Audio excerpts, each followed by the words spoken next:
untuk telaki hadis bersanad bersama Tuan Syekh Muhammad Husni Al-Langkati, Muslim Asia Tenggara, Mudir Pondok Pesantren Al-Husniyah Sumatera, Indonesia, menggunakan kitab 40 hadis peringatan nasihat dan hukum. Dan bagi memberkati majlis kita pada malam ini, adalah sama-sama kita membuka dengan umum kita Al-Fatihah.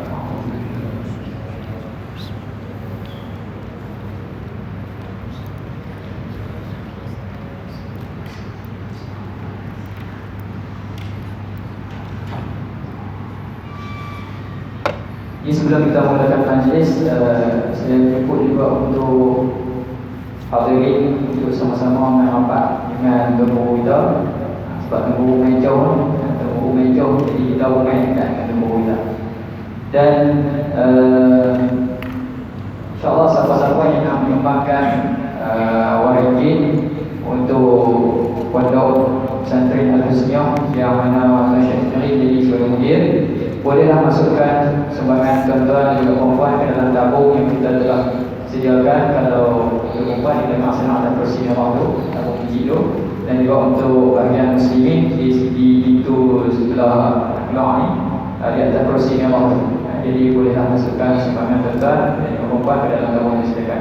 Tanpa melengahkan masa lagi, dengan ini majlis dengan berbesar hati menyebut dan persilakan yang bahagia Tuan Syekh Muhammad Husni untuk memberikan kepada kita ceramah pembinaan, khususnya dalam menggunakan kitab hadis 40 peringatan nasihat dan hukum. Fadhilullah masykurun. Allahumma shalli ala sayyidina Muhammadin wa ala alihi wasallam.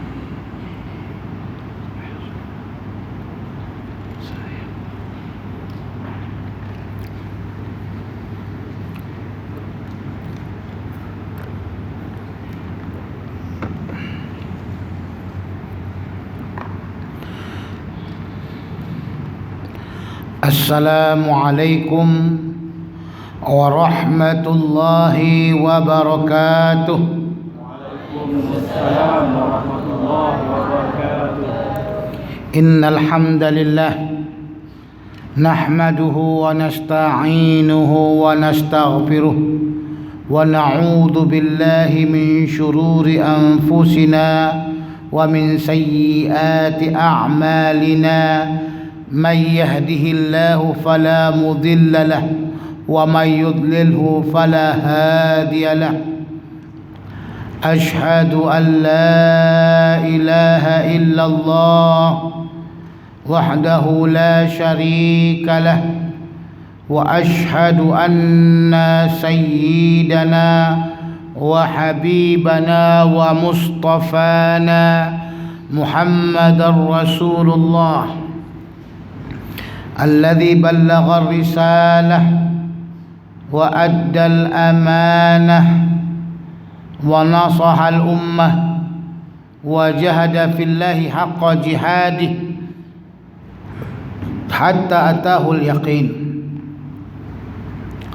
اللهم صل وسلم وبارك على سيدنا محمد المختار وآله الأطهار وأصحابه الأخيار. ثم أما بعد. أيها المسلمون رحمكم الله. وبسندنا المتصل إلى إمام أبي هريرة رضي الله تعالى عنه قال قال رسول الله صلى الله عليه وسلم سبعة يظلهم الله في ظله يوم لا ظل إلا ظله. 7 orang yang Allah Subhanahu wa taala akan lindungkan mereka pada naungannya, yang tidak ada naungan ketika itu kecuali naungan Allah Subhanahu wa taala. Di dalam kitab yang lain masih ada terdapat di sana riwayat-riwayat yang lain tambah daripada 9 orang ini. Imam Asyuti mengarang dan mensyarah hadis ini dengan secara khusus dalam bukunya tentang menceritakan 7 orang yang mendapatkan naungan dari Allah. Pada hari itu tidak ada satu orang pun yang mendapatkan naungan pertolongan Allah kecuali orang yang telah Allah izinkan, sebagaimana yang disebutkan di sini 7 orang. Dhillun, para ulama mengatakan dhillun ini adalah bayangan. Ada yang mengatakan nasruhu, pertolongannya. Ada juga yang mengatakan arasnya, di mana Allah Subhanahu wa taala akan menutupkan mereka dengan arasnya sehingga tertutup dengan bayangan dan tidak merasakan panas yang begitu hebat. Karena kala itu Allah Subhanahu wa taala dekatkan matahari, karena terlampau panasnya ada yang berkeringat sampai ke buku lali, ada yang berkeringat sampai ke betis, ada yang berkeringat sampai ke pusat, ada yang berkeringat sampai ke dada, ada pula yang keringatnya itu sampai menenggelaminya. Dahsyatnya hari itu tidak ada yang mampu untuk menolong siapapun orangnya. Seorang anak mungkin saja ditolong oleh ayahandanya, seorang menteri, seorang presiden atau seorang perdana menteri mungkin saja ditolong oleh ajudan penjaganya. Tapi di kala itu tidak ada satu orang pun yang dapat menolong, bahkan siapapun yang akan tenggelam disebabkan oleh dosanya, mau dia menteri, mau dia perdana menteri, mau dia presiden, mau dia raja, hanya 7 orang inilah yang dapat daripada penolongan Allah Subhanahu wa taala. Yang pertama, imamun adil. Imam, pemimpin yang adil. Pemimpin di sini sebagaimana yang dikatakan oleh Al-Hafidh Ibnu Hajar adalah pemimpin yang melaksanakan segala urusan umat, sama ada dia khalifah yang besar atau amir. Kalau kita masukkan zaman sekarang mungkin termasuk juga presiden, perdana menteri, di bawah sultan, di bawah raja dan sebagainya. Ini yang dikatakan imam. Islam mewajibkan kita untuk memilih imam, karena tanpa imam umat akan kucar kacir, hukum Allah tidak akan mampu dijalankan. Sebab itu penting sekali imam. Kemudian adil. Apa definisi adil? Definisi adil adalah meletakkan sesuatu pada tempatnya. Tapi menurut Imam Al-Hafidh Ibnu Hajar Asqalani dalam kitabnya Fathul Bari ketika menerangkan hadis ini, mengatakan yang dikatakan dengan imam muadil adalah yang pertama, orang yang melaksanakan segala perintah Allah Subhanahu wa taala dan hukum Allah di dunia ini. Karena imam itu adalah wakil Allah di dunia, maka merekalah yang melaksanakan segala hukum Allah di dunia ini. Segalanya. Apa yang Allah perintahkan kepada Nabi Muhammad dijalankan, maka imam wajib bagi mereka menjalankan perintah itu. Kerana mereka merupakan wakil Allah di bumi ini. Andaikan mereka tidak menjalankan hukum Allah di dunia ini, maka mereka tidak dianggap adil menurut Islam, sebagaimana kata Imam Al-Hafidh Ibnu Hajar Al-Asqalani. Yang kedua, meletakkan sesuatu pada tempatnya, maksudnya adalah memang benar-benar tahu di mana ia kerjakan, di mana ia laksanakan, di mana dia tempatkan. Inilah yang dikatakan oleh Imam Al-Hafidh Ibnu Hajar Al-Asqalani. Maknanya, menjadi seorang pemimpin yang adil itu adalah merupakan hal yang begitu sulit.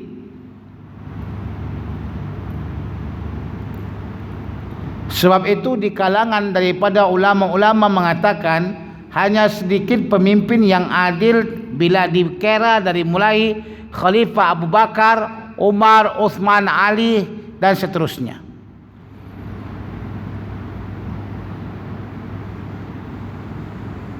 Kenapa didahulukan oleh Nabi SAW imam adil? Karena jikalau imam itu memang adil, benar-benar adil, maka kebaikannya akan kembali kepada umat Islam yang akan merasakan keamanan, ketentraman, kenyang, tenang, senang.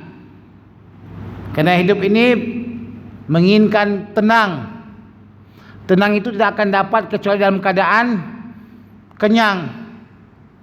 Dan senang ini tak akan dapat kecuali dalam keadaan tenang. Maka semua kita memerlukan senang. Seorang insan di dunia ini, seorang Islam di dunia ini, dia memerlukan senang. Senang ini akan datang apabila kita mendapatkan tenang. Tenang ini akan datang apabila dapatkan kenyang. Tak akan dapat kita tu tenang kalau sudah perut lapar. Betul ke tak? Apa pasal hang ni? Maka berapa banyak kejadian di dunia ini revolusi. Kenapa? Karena mereka kelaparan. Tak sekolah, masih boleh lagi dia apa? Ditahan. Tak sekolah, masih boleh lagi ditahan.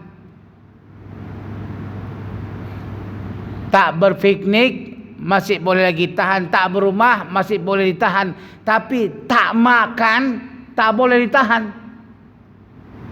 Maka wujudnya revolusi yang ada di dunia ini, baik Perancis dan sebagainya, itu disebabkan oleh kelaparan.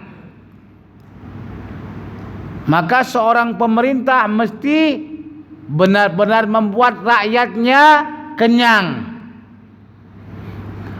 Bila rakyat kenyang, maka mereka akan tenang. Tidak akan ada revolusi, tidak akan ada kritikan dan sebagainya. Bila mereka tenang, akan mendatangkan senang.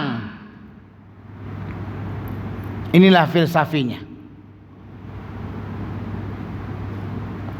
Maka didahulukan imam adil akan mendatangkan ketenangan, kenyamanan, ketentraman kepada umat Islam. Dan yang kedua, kenapa didahulukan? Karena ini adalah hal yang paling sulitnya.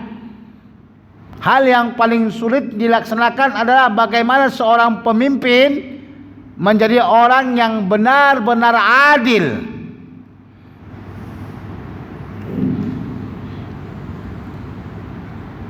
Coba bagaimana kita lihat apa yang dipimpin oleh Abu Bakar, Umar.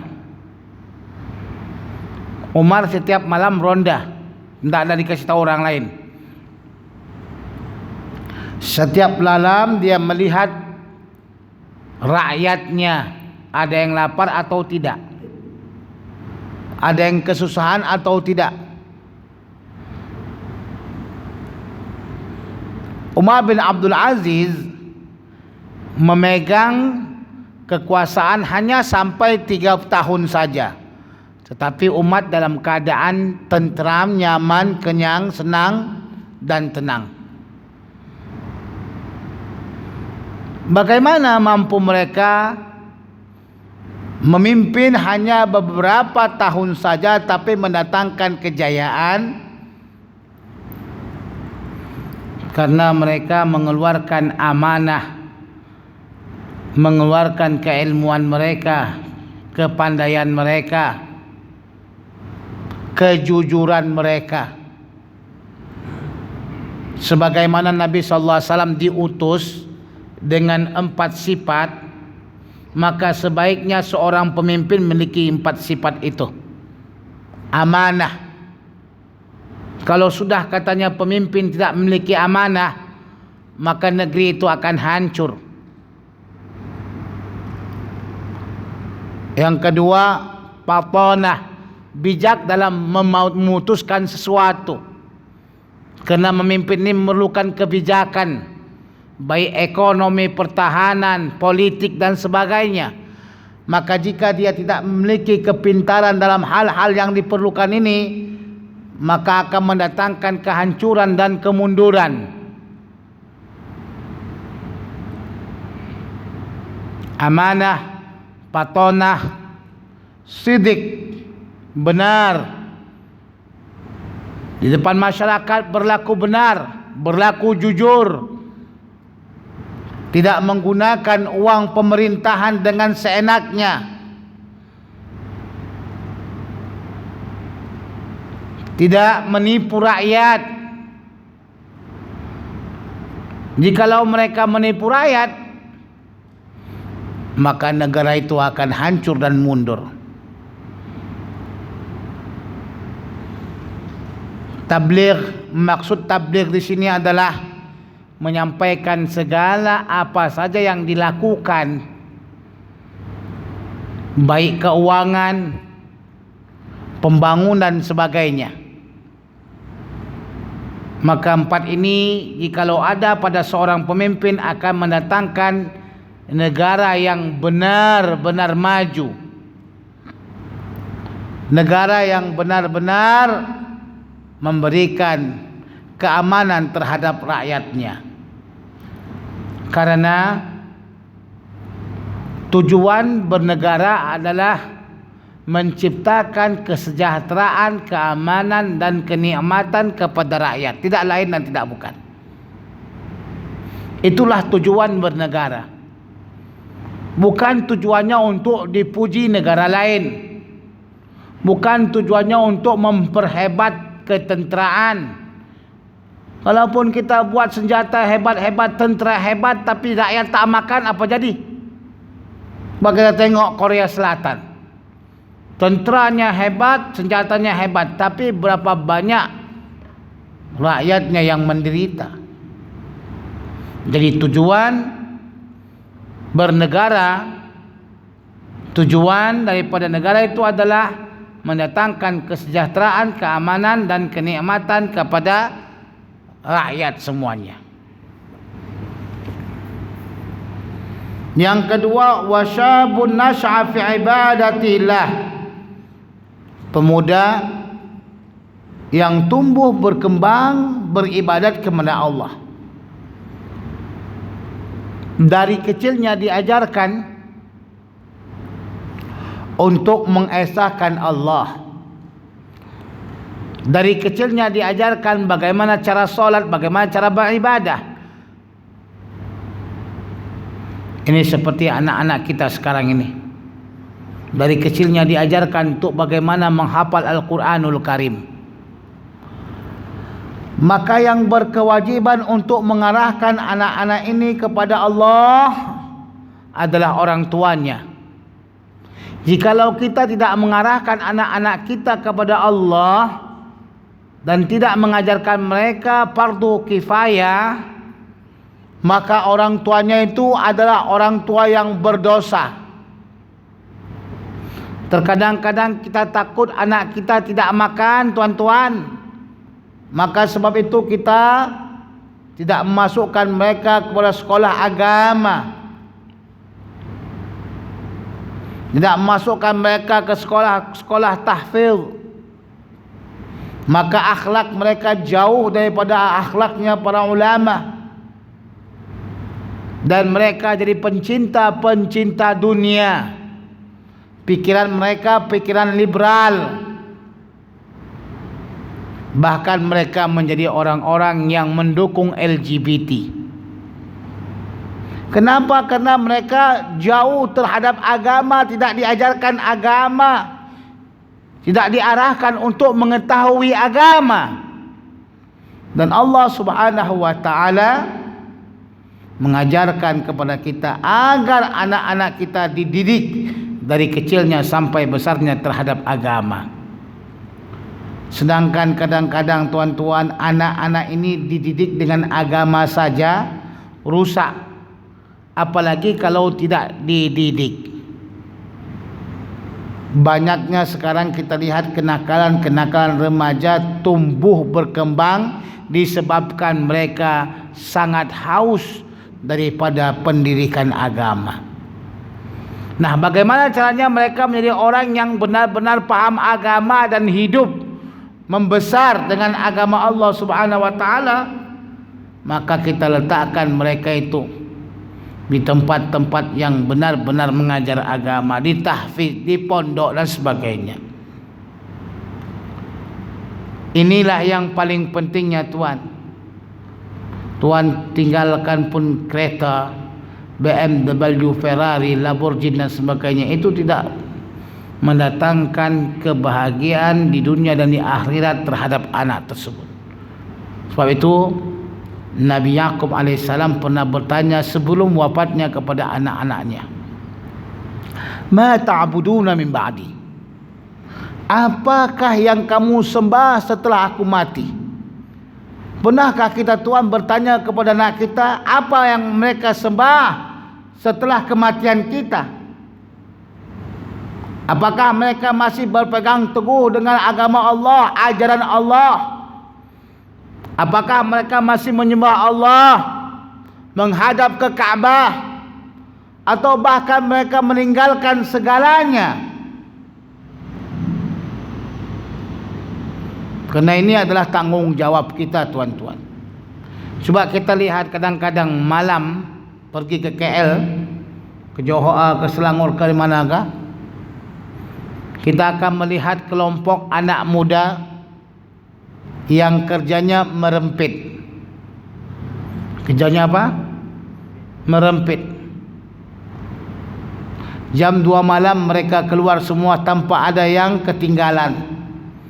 Memulailah dengan zikir mereka, zikir rimpitiah. Ini namanya tariqah rimpitiah. Orang buat zikir Abdul Zikri fa'alam annahu la ilaha illallah, mereka kata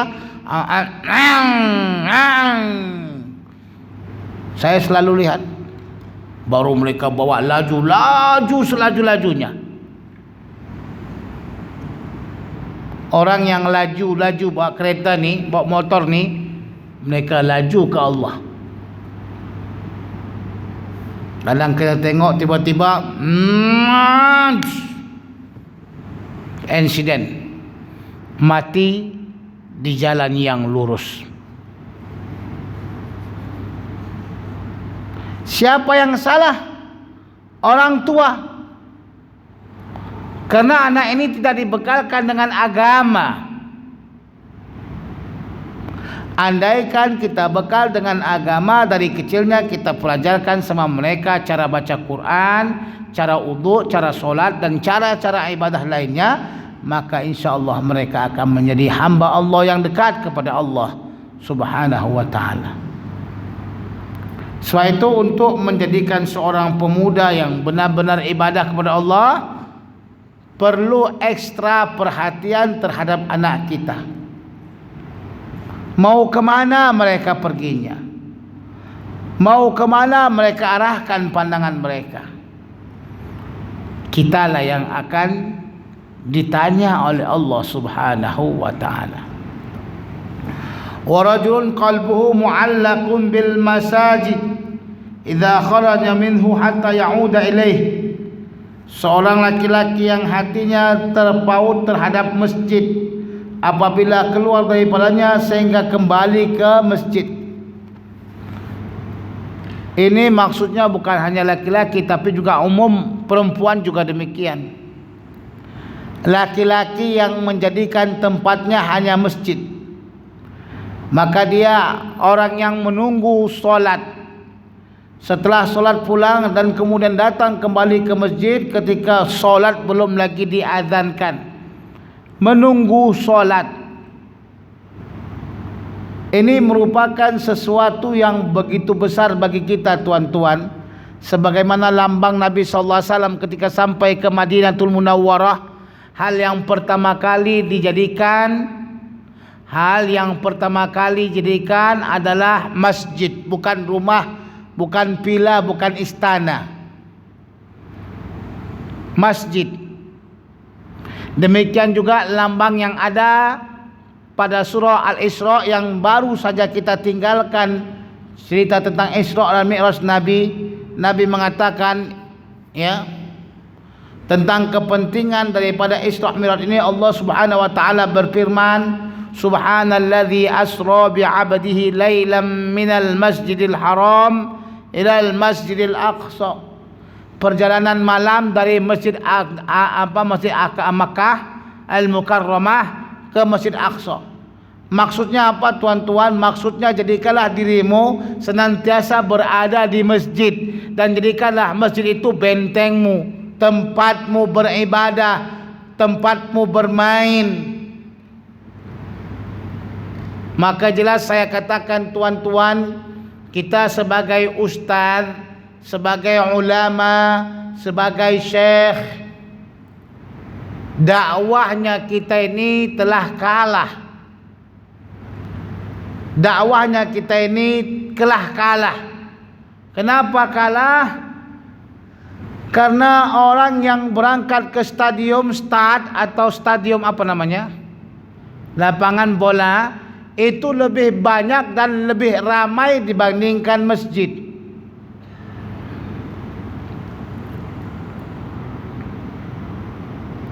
Orang yang mengadakan perhimpunan dan perkumpulan bukan ada kaitannya dengan agama, itu lebih banyak dibandingkan orang yang berkumpul di masjid. Sebab itu kita kalah, ustaz-ustaz kalah. Perlu gerakan yang besar bagi para ustaz untuk mengembalikan umat ke masjid ini. Masjid inilah sebagai tatanan kehidupan mereka, sumber kebahagiaan mereka, yang menjadikan mereka menjadi hamba Allah yang terpelihara daripada berbagai macam godaan-godaan syaitan. Tuan-tuan sekaliannya, kekalahan kita ini menjadikan umat Islam itu kecut dan dihina. Kerana orang kafir sangat takut sekali dengan kita umat Islam apabila solat subuh kita seperti Jumaat. Bila solat subuh kita seperti Jumaat, disitulah kejayaan Islam. Sekarang ni kita tak mau pakai Islam. Sekarang ni kita tak mau pilih Islam. Bahkan kita memilih tempat-tempat yang lain. Bioskop penuh, stadium penuh. Tapi bila ke masjid kosong. Cuba kita lihat di rumah Allah ini, aircon ada, sajadahnya tebal. Apa lagi yang kurang? Yang kurang adalah keimanan kita. Ketika ditanya dan ketika dipanggil, hayya 'alas shalah, hayya 'alas shalah,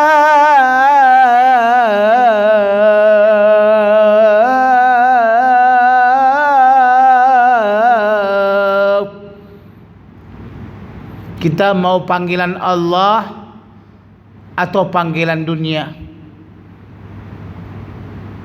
Kita masih lagi sibuk dengan urusan dunia. Oh, nanti ajalah itu solat. Kita tidak mengindahkan, tidak mensaut panggilan azan untuk melaksanakan solat.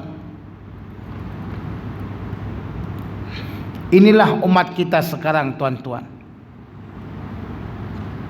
Maka jikalau tuan-tuan dalam keadaan alhamdulillah selalu pergi ke masjid, cobalah ajak teman-teman tuan ke masjid,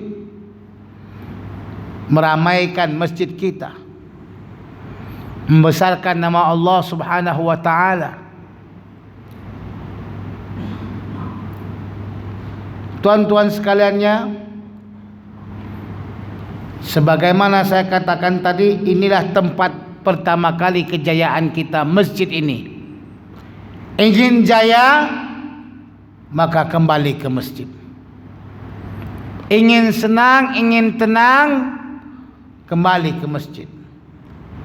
Jika satu kampung itu, satu negara itu, mereka semuanya menyembah Allah Subhanahu wa taala, bersyukur kepada Allah, maka Allah Subhanahu wa taala akan memberikan kepada mereka tambahan nikmat dan barakat.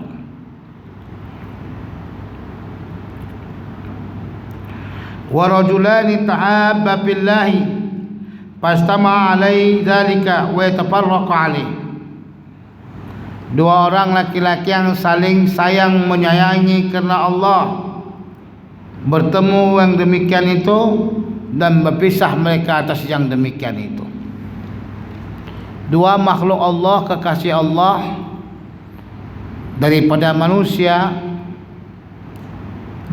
yang mereka benar-benar mencintai sesama teman mereka karena Allah. Tidak disebabkan urusan dunia, tidak disebabkan oleh kekayaannya, hartanya, pangkatnya, martabatnya. Karena itu semuanya akan hilang.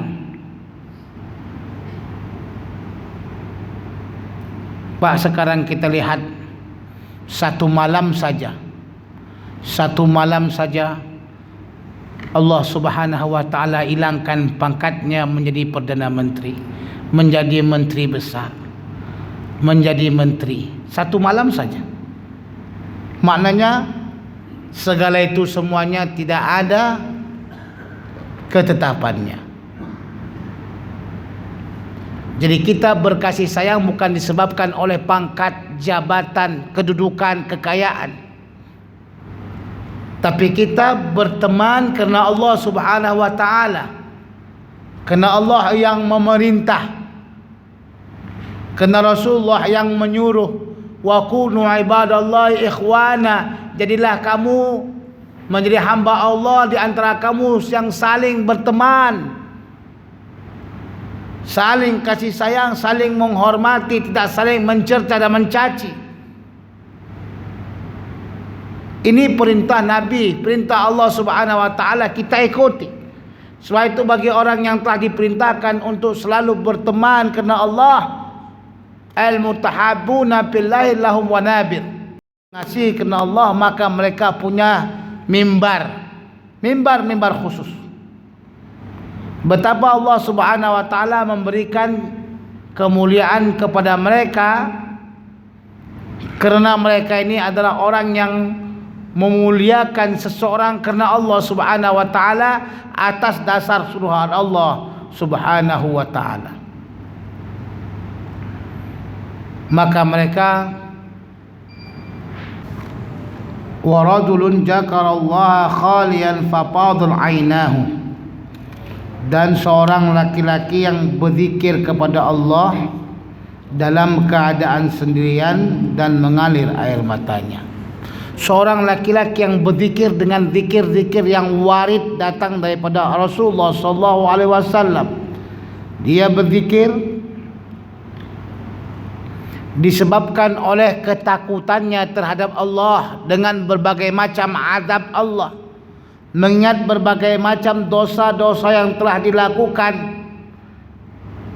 maka dia menangis kerana takut, khasyah kepada Allah Subhanahu wa taala.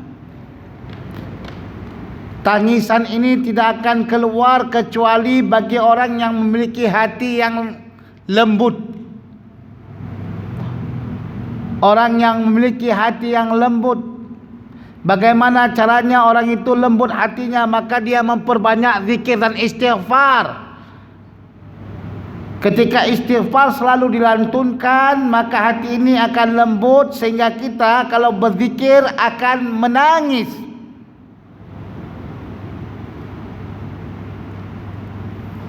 Apa penyebabnya dia menangis? Kerana khasyah, takutnya kepada Allah.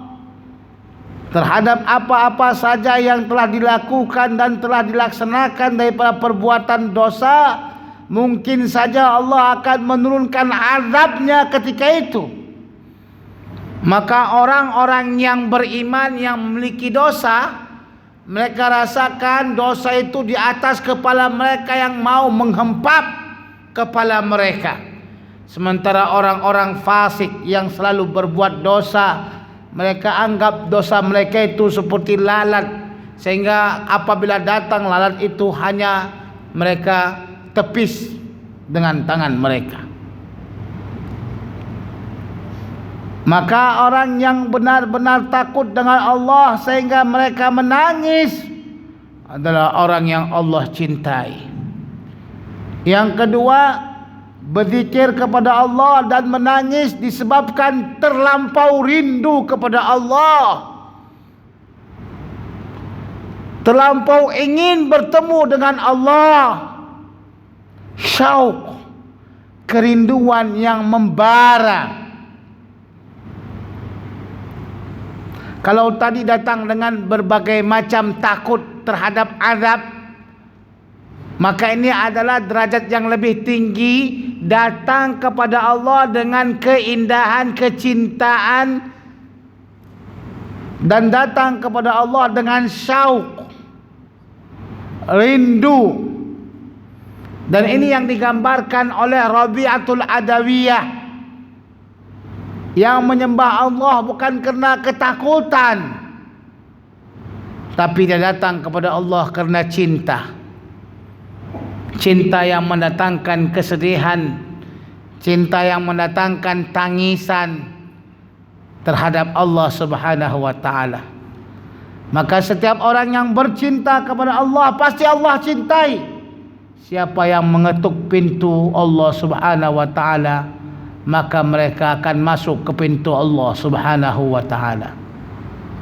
Tuan-tuan, ini adalah tingkat tinggi bagi orang yang berzikir kepada Allah. Mudah-mudahan kita menjadi orang yang seperti ini.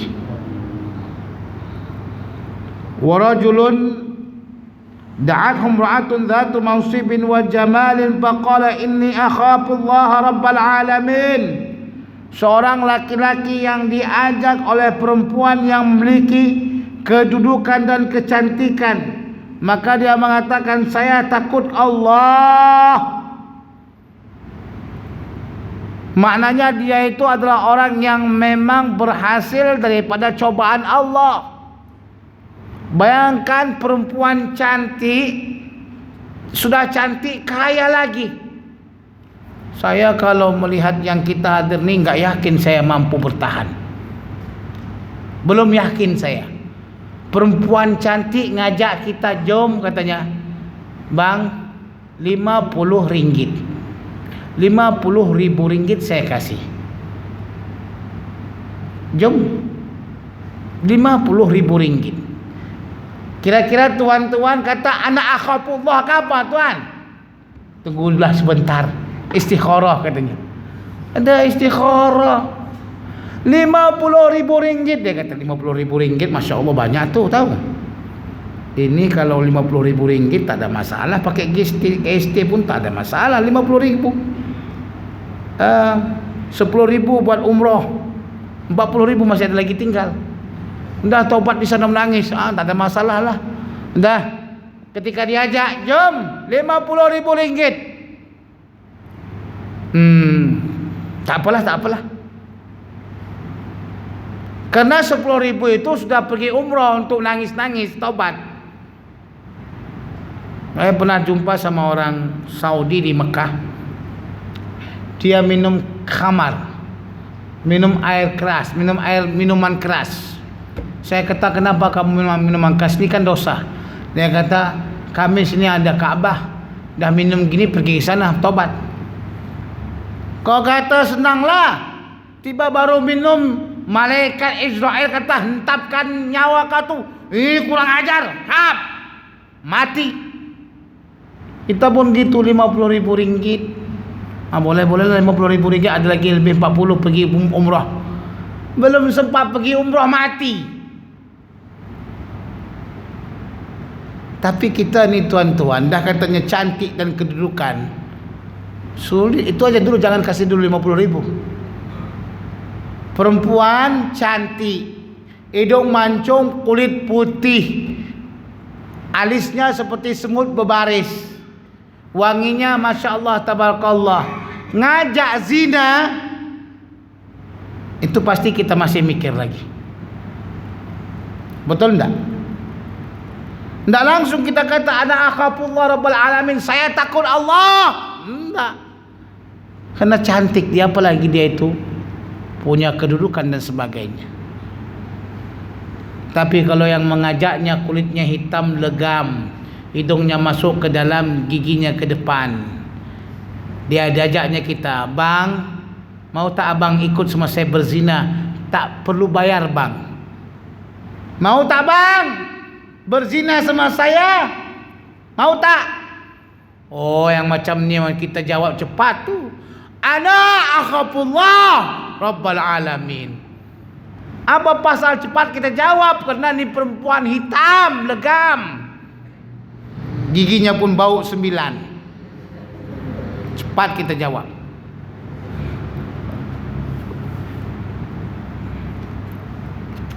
Wa rajulun tasaddaqa bi sadaqatin fa akhfaha la ta'lama shimalhu ma tunfiqu yaminuhu. Seorang laki-laki yang bersedekah, kemudian dia simpan atau dia rahasiakan sedekahnya sehingga tangan kirinya tidak mengetahui apa yang disedekahkan oleh tangan kanan. Ini hadis bukan maknanya kalau dia bersedekah begini, nah sedekah aku ya, nah sedekah ikhlas. Ini tanya kenapa pakcik sedekah tangannya ke belakang-belakang begini, supaya jangan tahu tangan kiriku, katanya. Bukan ni, bukan begitu pemahamannya. Maksudnya adalah supaya jangan kita kasih tahu orang. Kalau kita bersedekah, jangan kasih tahu orang agar sedekah kita itu diterima Allah. Sedekah yang paling baik adalah sedekah yang tidak diketahui orang. Tapi ada kalanya disunahkan bagi orang itu bersedekah agar orang tahu. Contohnya orang kaya. Orang kaya itu kalau bersedekah disuruh ajarkan untuk dia kasih tahu sama orang lain. Tujuannya apa? Supaya jangan orang kata dia itu kaya pelit, kikit, kedekut, kikir. Jadi perlu dia nampakkan ke orang dia bersedekah. Pahamlah orang, sehingga orang tak akan mencaci, mencelanya. Oh ni orang kan suka mencela, itu orang kaya tapi kedekutnya, ya Allah, innalillahi wa inna ilaihi rajiun. Itu satu. Yang kedua, bertujuan untuk supaya mengajak orang lain bersedekah. Kita keluarkan sedekah kita, orang kata, oh si fulan bersedekah, aku pun juga bersedekah. Man dalla ila khairin kafa'ilihi. Orang yang menunjukkan kepada kebaikan itu seperti orang yang memperbuatnya. Maka sedekah ini tuan, yang pertama dia hanya menolak bala. Agar kampung kita tidak mendapat bala, sedekahlah. As-sadaqatu tadfa'ul bala. Yang kedua, sedekah ini tuan-tuan sekaliannya mendatangkan rizki. Siapa yang ingin memperbanyak rizki Allah, perbanyak sedekah. Yang ketiga tuan-tuan, sedekah ini menjauhkan kita daripada azab neraka. Orang yang bersedekah maka neraka itu jauh. Jadi penghadang dia daripada api neraka.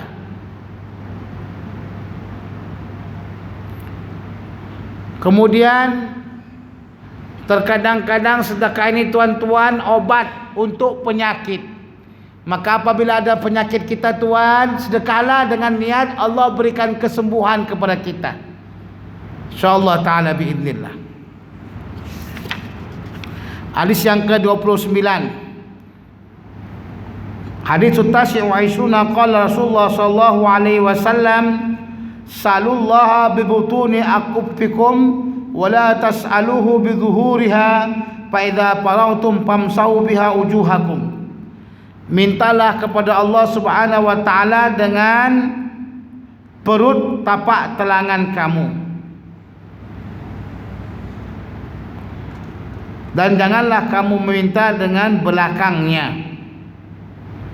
Apabila selesai kamu melaksanakan doa, hendaklah kamu sapukan mukamu. Ini salah satu daripada adab berdoa. Rasul mengatakan kepada kita, hendaklah meminta kepada Allah dengan perut telapak tanganmu. Begini. Allahumma Allah ya Rahman ya Rahim, Rabbana zalamna anfusana wa in lam taghfir lana wa tarhamna lanakunanna minal khasirin. Perut telapak tangan, Tuan, dirapatkan seperti ini, Tuan. Dirapatkan. Bukan begini. Begini. Kita banyak begini. Ini masih syukur lagi. Ini doa begini, malas, letih. Tapi Nabi suruh kita begini. Ini doa namanya doa biasa-biasa saja. Tapi kalau utamanya sudah doa luar biasa, doa mau perang, doa datang benda-benda seperti angin, taufan dan sebagainya, maka doanya enggak gini lagi, begini.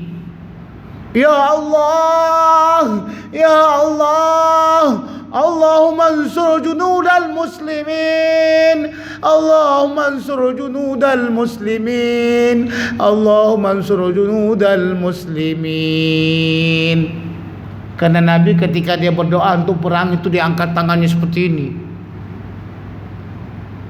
Itu maknanya dia betul-betul ketika itu mengharap agar Allah Subhanahu wa taala benar-benar memperkenankan doanya. Ini kita mau minta seperti biasa aja. Minta istri kah, minta apakah? Minta istri. Ini buat begini. Allahumma rzuqna zaujatan salihah. Tidak perlu. Tidak perlu seperti itu. Entah anak yang soleh, Allahumma rzuqna waladan salihan. Tidak perlu. Cukup begini saja. Ya, cukup tadahkan dengan telapak tangan kita yang dikumpulkan seperti ini. Jangan kita berdoa dengan belakang tapaknya ini. Ini berarti menolak. Yang kayak gini menolak. Dulu ada takhtim, ada itu nama takhtim itu kan. Allah masrif anna su'a bima syi'ta wa kaifa syi'. Kan begitu. Dia tolak. Atau dalam kunut, waqina benda-benda yang menolak kita buat begini. Sama bahasa kita. Op, jangan masuk. Op, jangan bercakap, jangan kecek. Kan begitu itu, begini kalau kita tengok orang-orang yang di pinggir-pinggir jalan kan, yang minta-minta itu macam mana tangannya? Bagaimana tangan mereka? Kan begini. Kalau ada orang yang miskin mau minta-minta, enggak begini tangannya, gini aja, enggak orang kasih.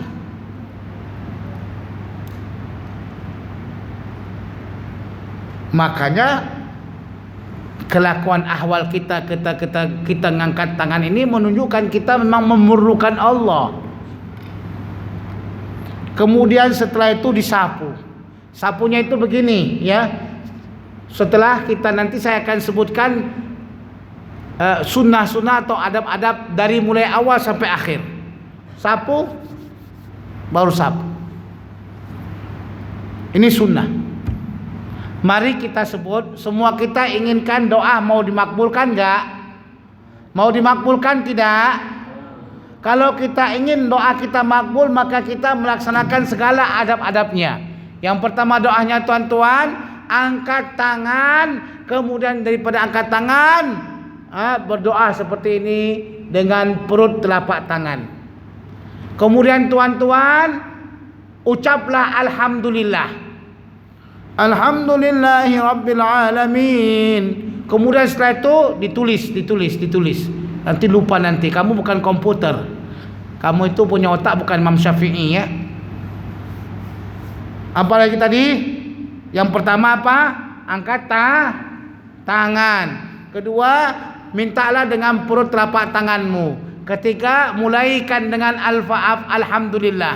Alhamdulillahi rabbil alamin. Yang ketiga, keberapa? Keempat, teruskan dengan salawat dan salam. Makanya salawat salam ini ada orang yang menggunakan dengan salawat al-fatih. Allahumma salli ala sayyidina Muhammadin al-fatih lima ughliq al-khatim mas-sabaq nasirul haqq bil haqq. Ada yang menggunakan dengan salawat tunjina. Allahumma salli ala sayyidina Muhammadin salatan tunjina biha min jamil ahwali wal afat wa taqdi lana biha min jamil hajat. Ada yang pula mendahulukan dengan selawat an-nar atau selawat lafaznya Allahumma sholli sholatan kamilatan, salat kamilah. Allahumma sholli sholatan kamilatan wa sallim salaman taman ala sayyidina Muhammadin alladhi tanhallu bihil uqad. Dah sampai berapa? Yang keberapa itu? Yang kelima. Kemudian doalah dengan doa Rabbana ighfir lana dzunubana wa li walidi Allahumma ighfir lana dzunubana. Doalah dengan Rabbana zalamna anfusana. Doa Rabbana zalamna anfusana. Maksudnya nyatakan dulu kita itu bersalah, berdosa pada Allah, kemudian minta ampun. Kalau sudah kita mulai itu, insyaallah doa kita makbul. Sudah. Doa awal dipangkal dengan Rabbana zalamna anfusana. Habis Rabbana zalamna anfusana, doalah dengan doa-doa yang warid di Quran dan hadis Nabi. Sudah. Yang berikutnya berapa? Keenam. Yang keenam, doalah dengan nama Allah yang husna atau nama Allah azam. Nama Allah azam atau nama Allah Asma. Makanya kita selalu dengarkan orang doa, Ya Allah, Ya Allah, Ya Allah. Itu Asmaul Azam. InsyaAllah kata Rasulullah, siapa yang berdoa dengan nama Allah yang agung, doanya akan dimakbulkan. Keberapa itu? Keenam ya. 7. Yang kedelapan, berdoalah dengan secara tadaruk dan khusyuk. Yang kesembilan, doalah dalam keadaan menghadap kiblat. Yang kesepuluh, doalah dalam keadaan musafir. Yang ke-11, doalah di tempat yang baik-baiknya, seperti masjid, seperti rukun hajari, seperti Hajratul tempat Hijr Ismail dan sebagainya. Itu insyaallah akan makbul. Yang ke-11, beriktikad doa kita diterima Allah. Kalau kita buat itu pun, kalau kita tak iktikad tak terima Allah, takkan terima Allah. Maka perlu kita punya iktikad diterima Allah. Apa yang kita sampaikan tadi itu diterima Allah Subhanahu wa taala. Yang kemudian ditutup dengan alhamdulillah dan selawat Nabi sallallahu alaihi wasallam. Yang terakhir, sapu tanganmu ke mukamu. Itulah cara-caranya. InsyaAllah tuan-tuan kalau berdoa seperti itu, InsyaAllah tuan-tuan doanya akan makbul. Mudah-mudahan kita menjadi orang yang doanya makbul. Amin.